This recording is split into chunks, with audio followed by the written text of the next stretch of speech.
Good evening guys and welcome to the Warhammer Lady. So today we're going to go through the Heralds of the HQ section of the Chaos Demon Codex. And there are 8 Heralds in total in this book. There are 3 more HQs though, which I'm not going to fit into this video because I won't have time. So I'm going to make a separate video for those, alongside with the troops tomorrow because I don't have time for it today, unfortunately. But they will be there as well, so don't think I've forgotten them in any way. We're going to start with going through Demonic Loci. At least I think it's called Loci. And these are gifts that are either already given to your heralds, or that you can give them, you know, by upgrading with point costs and so forth. There are 3 different tiers of Loci. It's lesser, greater, or exalted. And for each tier, there is 1 locus for each god. And as you might have guessed, for example, if you have a Herald of Nurgle, he can only choose the Loci that are affiliated with his god. So those are the Demonic Loci. I can give you an example though. Greater Locus of Fecundity. This is for Nurgle. This model and all model in the unit have the Feel No Pain special rule. Okay, so you have a feeling what Demonic Loci is now. Moving on to the Heralds. And I'm going to start off by saying that each primary detachment in your army can have up to 4 Heralds of Chaos, chosen in any combination from the ones that I'm going to go through today. And this selection of 4 Heralds take up a single HQ slot. They act as independent units of each other, but you can choose to have them as a single unit as long as they have the same affiliation. So a Herald of Tench can never be in a unit with a Herald of Nurgle, though you buy them together. Okay. So let's move on to the Heralds. Skulltaker has gone down by 40 points. He has had some changes to its stat line, so now he has a 2+ in weapon skill, a +6 in ballistic skill. And don't be confused by the fact that some core models now have a lot of ballistic skill, because even though they don't have a shooting attack in their base profile, there are some demonic rewards that may give shooting attacks, so they do need ballistic skill as well. Also he has gained +1 in strength, +4 in initiative, and lost 2 in leadership. He now has a leadership of 8, and so does all the other heralds in this codex. So in one way or another they have been modified to all have 8, so I'm not going to say this again. Just remember leadership 8.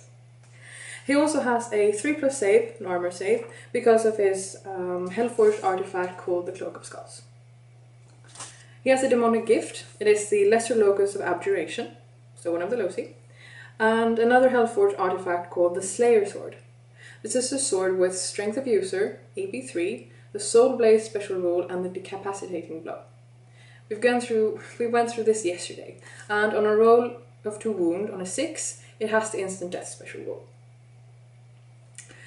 He has a couple of special rules. Only one of them are unique, and guys, I'm only going to go through the unique ones, so not the Deep Strike special rule and the Demon of Khorne, because I'm just going to assume that you understand that anyway.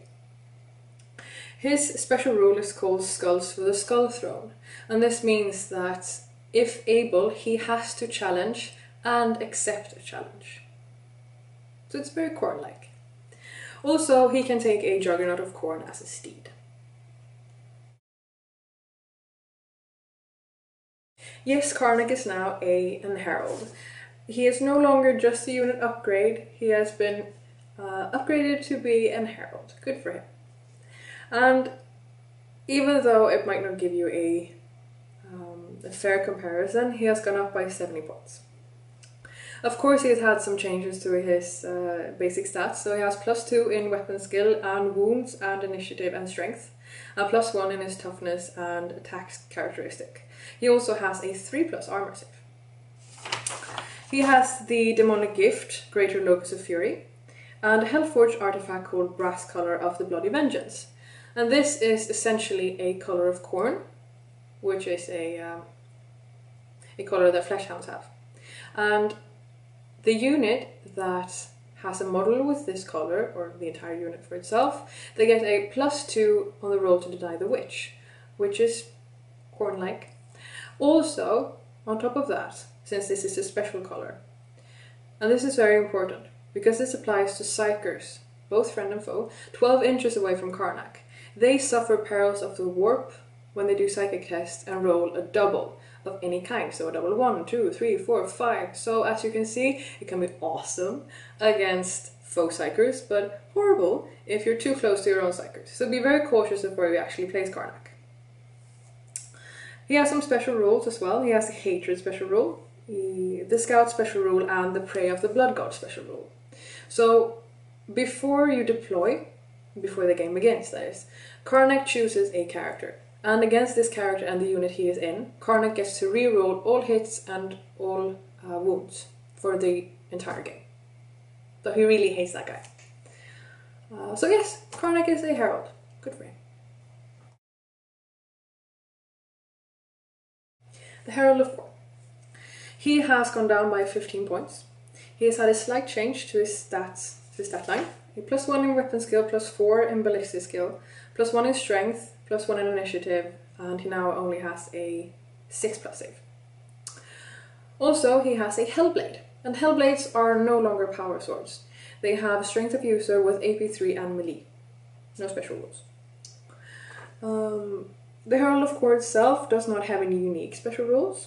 However, he can take up to 30 points of demonic rewards in any combination, so Lesser, Greater, or Exalted. Those were the ones we went through yesterday. And he may take one of the following, and those are the different loci. So 1 out of 3, as long as you're affiliated with the Corn God. It does not say affiliated to the Corn God, they have specific names, but if you look through them, you will see that they are affiliated. Other than that, you may also put him on a Juggernaut of Khorne and the Blood Throne of Khorne as a dedicated transport. So Karnak is not the only unit upgrade that is now on HQ, so is the Changeling. Good for him. He has gone up by 53 points, still maybe not a fair comparison, but there you go. His stat line has changed just a little. He has gained +1 in weapon skill, ballistic skill, wounds, and he now only has a 5+ in vulnerability. He has a demonic gift called Lesser Logos of Transmogrification. He is also a Psyker of Mastery level 1, and he generates his psychic powers from the Change discipline. He then has a special rule called Formless Horror. And after I've explained this to you, I'm going to put a picture up in the corner and we'll see if you think about the same thing as I do. Anyway, what this special rule does is that in each fight subphase, if the Changeling is in bait contact with another character, he can take that character's stats. And he can choose to replace his weapon skill, his strength, his toughness, his initiative, and attacks. He can choose to change any of them or just 1 or 2 of them, so it's to your own liking. And when I first read this, I thought about this guy. Maybe it's just me. But anyway, I was really excited because I thought it was an awesome special rule. But then I thought about it a little more and I thought, Changeling has no AP. In any way, there's no way you can upgrade him to have armor penetration. And such, if you go up against a character, and the character usually has a very nice armor save nowadays. Even though he might increase his weapon skill and strength so that he makes more attacks and potentially more wounds, the character can always save them. And thus this special rule is not as awesome as I would wish it was, but it's a fun touch, and yes, good for the Changeling, he is no longer just a unit upgrade. Perhaps not the best HQ ever, but an HQ.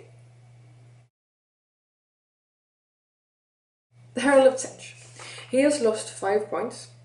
And he has a slight modification to his stat line, just +1 in weapon skill, and he now has a 5+ invulnerable save, instead of a 4+. He is a Psyker of Mastery level 1, though he can be upgraded to be both 2 and 3, and he generates power from the Change discipline as well as the Divination discipline. He can take up to 30 points of demonic rewards in any combination, so Lesser, Greater, or Exalted. He can also take Loci, 1 out of the 3 tiers, again, as long as they're affiliated to Tsench. Well, they have specific names, again. And he can be put on a Disc of Tsench or a Burning Chariot of Tsench. Epidemus has the same point cost as he did before. He's had a slight change to his statistics, to his stat line, sorry. And he has a +1 in weapon skills, strength, wounds, initiative, and attacks, and +2 in ballistic skill. He has the demonic gift Lesser Locus of Virulence and the Plague Sword. The Plague Sword now is a melee weapon with Strength of User and a Poison 4+ and the special rule Touch of Rust. Before I read you this special rule, I want my fellow demon players to imagine having 20 playbearers on the board. And close to those playbearers, because they now have Plague Sword as well, there is a Land Raider. Touch of Rust. Weapons with this special rule cause a glancing hit on an armor penetration roll of 6, unless that roll would otherwise cause a penetrating hit. Now imagine your 20 playbearers charging that Land Raider, and all of those dice, and all of those 6s, on the face of your opponent, when he realizes that the Land Raider is now rust, and you have glanced it to death. There are so many awesome rules in this codex, I don't even know where to begin. Guys, if you put your playbearers on eBay, take them back, okay? Anyway, going back to Epidemus, yes, he has the Plague Sword. He also has the special rule Very Bulky and Tally of Pestilence. Tally of Pestilence looks like this. It's a specific table and it works like this. As long as he is alive, you keep track of all the unsaved wounds that has been caused by any kind of demon of Nurgle, so friend or foe. And you add them up and you see what effects happen. And these effects are cumulative. And all the units of demons of Nurgle within 6 inches of Epidemus, they have these effects. For example, they can have Poison 2+ special rule alongside the Feel No Pain 4+ special rule. You have to cause a lot of unsaved wounds, but seriously, in an all Nurgle army, this guy can be potentially wonderful. Herald of Nurgle has gone down 5 points. He has gained +1 in weapon skill, strength, initiative and attack, and +2 in ballistic skill. He has a Plague Sword as well, and he can be upgraded to be a Psyker of Master level 1 or 2, so he is not a Psyker from the beginning. He can generate powers from Biomancy and Plague Disciplines. Of course, he can also take 30 points of demonic rewards, just as the other heralds can, lesser, greater or exalted, and he can take 1 of the 3 loci for Nurgle. Also, he can be put on a Paladin of Nurgle. The Herald of Slaanesh is the very last herald of this codex. He has gone down by 5 points, but he has gained +2 in weapon skill and +3 in ballistic skill and +1 in strength. Just as the Herald of Nurgle, he can't be a Psyker if you don't upgrade him, but then he can be of both level 1 and 2, and he generates powers from the Telepathy and Excess disciplines. He can take up to 30 points of demonic rewards in any combination, so lesser, greater, exalted, and he can take 1 of the 3 loci for Slaanesh. If you want, you can also put him on a Steed of Slaanesh, a Secret Chariot of Slaanesh, or the Exalted Secret Chariot of Slaanesh. So this concludes the Herald version of the review. And as I said, I will make a separate video for the 3 last HQs in the codex, and I will begin with troops tomorrow. So I hope to see you tomorrow then.